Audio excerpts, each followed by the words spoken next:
Hi everyone, Josh Olfert here, back with another video, and today we're talking about the 5 things you need to know before getting involved with real estate investing. Time to think like an investor. So over the last 5 years, I've learned a lot about the real estate game by having my own personal rental property. Now, there's people out there who have a massive portfolio of these things, but I feel like I've learned enough just by having the duplex that I own. Most people I encounter who are interested in investing and building wealth often ask about real estate. It is a primary area of interest for a ton of people who are curious about investing. So let's dive into the best 5 things you need to know before even getting your feet wet in this sort of thing. The first thing you want to know about is, can I even afford it? I think there's a lot of people who start diving in and they start looking at properties and they haven't realized a few things. They haven't realized that you need the bank to believe they can lend to you. You need to be credit worthy. You need to have a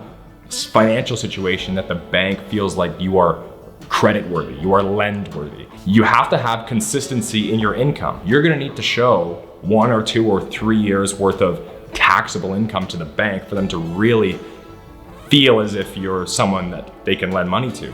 That's the first things first. You need to have an income that can support the property. As a rule of thumb, the mortgage payment on the property can be no more than 30% of your gross income. So you can do that calculation to figure out if you're even in the ballpark for the kind of property you want. Now, other things include your credit score, right? Like if you don't have a great credit score, if you've messed up in the past, you didn't pay that phone bill, you missed out on a car payment, those things damage your credit and it makes it more difficult for you to get a loan. So making sure you have consistency in your income, a high enough level of income, and a good enough credit score to even get funding from the bank, those are the first things you need to think about. For me personally, when I walked in for the first time, I couldn't get a mortgage. I was too young, so I had to have my dad come in and co-sign. Next thing you want to start looking into is the investment potential of the property that's actually in question. You want to actually buy a property, you want to invest in a property. What are the numbers, right? We need to figure out things like, what were the historic rents? And if you inquire with the realtor or the person who's selling the property, they can tell you what this has been rented for in the past. And if you have the data, you understand what it's been rented for, and you can get a look at the expenses. You know, what are the property taxes? What's the mortgage gonna cost me? What are the insurance costs in this home? What are the utilities?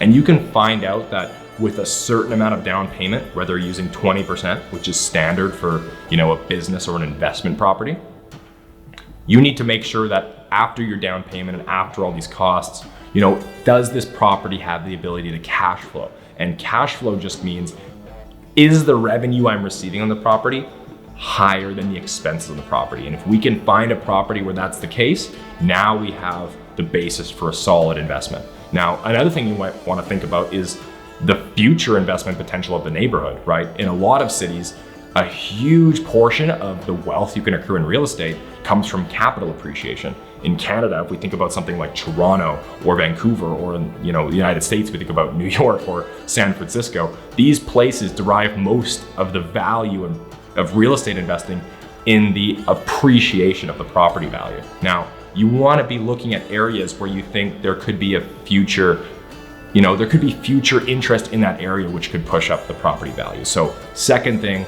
you want to make sure there's great investment potential in that property. The third thing you're going to want to look at is the structural integrity of the property. And the reason you want to do this is because the last thing you want is to get started with an investment property and realize you need a new foundation or a new roof or some massive project that's going to put you in the hole for years.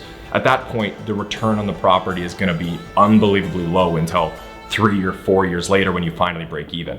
So making sure you're taking a look at the big projects that could be possible in a home. You know, does this home need a new roof or a new foundation, or does it need some sort of massive project that's gonna put me in the hole? The fourth thing you need to understand is that you want to have a good system for screening tenants. You know, there's always this cliche in real estate where people say location, location, location. The best thing about a real estate investment or some sort of retail store, whatever it is, you want a great location. In my view and in my experience, when it comes to managing rental property, it's tenants, tenants, tenants. If you can get the tenants right, the experience of owning investment property can be such a joyful, peaceful thing. And if you get the tenants wrong, it can be the exact opposite. It can be miserable and it can be an absolute headache. So making sure you have a system for screening tenants. What that means is, you want to look at the integrity of the person. Do they have references? Do they have family or an employer who can give them a reference for the property? Are they even employed in the first place? Do they have something to keep them busy? Do they have hobbies? These qualitative things. Are they open to a credit check? Can you collect their social insurance number and run a credit check? See if they have a decent credit score. Have they paid people back in the past? Those sorts of things. When you invest the time in finding a great tenant, and if you're willing to hold off and let the property be vacant until you find a great tenant, you're going to find the process of owning rental property much more peaceful and overall a much better investment at the end of the day.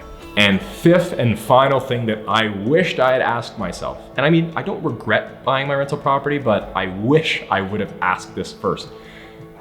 Can you afford a vacant property? Can you afford to float it on your own? Because there will be times, I guarantee it, there will be times where the property is completely vacant and it's hard to fill. Maybe for the course of a month or 2 months, you are forking out the cash to make the property work.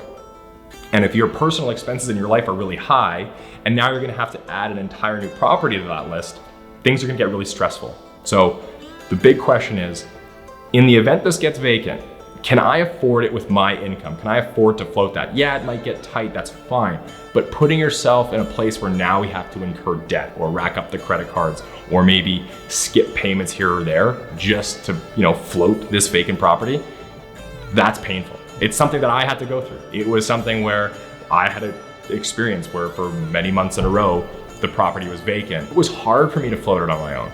So the one piece of advice I would give to new real estate investors is be a little patient and maybe wait for a time and a period in your life when you feel you can do this comfortably, because rental real estate can make your financial situation so much better through the leverage and all these sorts of things, but it also can make it a lot worse in the event that you don't manage it correctly. So all in all, those are my 5 top keys that I would tell any single person what they need to be thinking about before they get into the rental real estate business.